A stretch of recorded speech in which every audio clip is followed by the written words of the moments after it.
TCS company ఫ్రెషర్స్‌ని different పొజిషన్స్‌కి throughout the India hire చేసుకుంటుంది. అలాగే మీకు ఇయర్ గ్యాప్ ఉందని భయపడాల్సిన అవసరం లేదు. ఎందుకంటే 2019 నుంచి 2024 వరకు మీరందరూ ఎలిజిబుల్.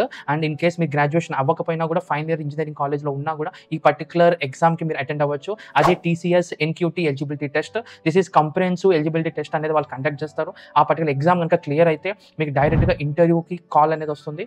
అండ్ ఇన్ కేస్ ఇంటర్వ్యూలో క్రాక్ చేస్తే డైరెక్ట్‌గా టీసీఎస్‌లో డిఫరెంట్ పొజిషన్స్‌కి మీరు జాబ్ క్రాక్ చేసినట్టే. సో ఇది కంప్లీట్లీ ఫ్రెషర్స్‌కి కాబట్టి వాళ్ళు ఎలాంటి స్కిల్స్ మీ దగ్గర నుంచి ఎక్స్‌పెక్ట్ చేస్తున్నారు అండ్ మీరు ఎలాంటి ఎగ్జామ్స్‌కి ప్రిపేర్ అవ్వాలి, ఆ పర్టిక్యులర్ క్వెషన్స్ ఏంటి, దాని కంప్లీట్ డాక్యుమెంట్ అనేది మీకోసం రెడీ చేసి ఉంచాను. జస్ట్ కామెంట్ యాస్ టీసీఎస్ ఆ పర్టిక్యులర్ డాక్యుమెంట్ డైరెక్ట్‌గా డీఎం చేసేస్తాను. అంతేకాకుండా ఈ స్కిల్స్‌ని గెయిన్ చేసుకోవాలన్నా, హోలిస్టిక్ ప్రాసెస్‌ని నేర్చుకోవాలనుకున్నా, ఇంకా మీరు మా జాబ్ మార్కెట్‌ని ఎలా అనాలిసిస్ చేయాలి, మీ స్కిల్స్‌ని ఎలా మ్యాచ్ చేసుకోవాలి అండ్ డ్రీమ్ జాబ్‌ని ఎలా క్రాక్ చేయాలి, కంప్లీట్ డీటెయిల్స్ అనేది మీకు ఇండస్టెక్ అకాడమీలో డెమో క్లాస్ అని అరేంజ్ చేస్తున్నారు. ఇన్ కేస్ డెమో క్లాస్ మీకు నచ్చితేనే ఈ పర్టిక్యులర్ స్కిల్ ప్రోగ్రామ్‌లో మీరు ఎన్రోల్ చేసుకొని జాయిన్ అవ్వచ్చు.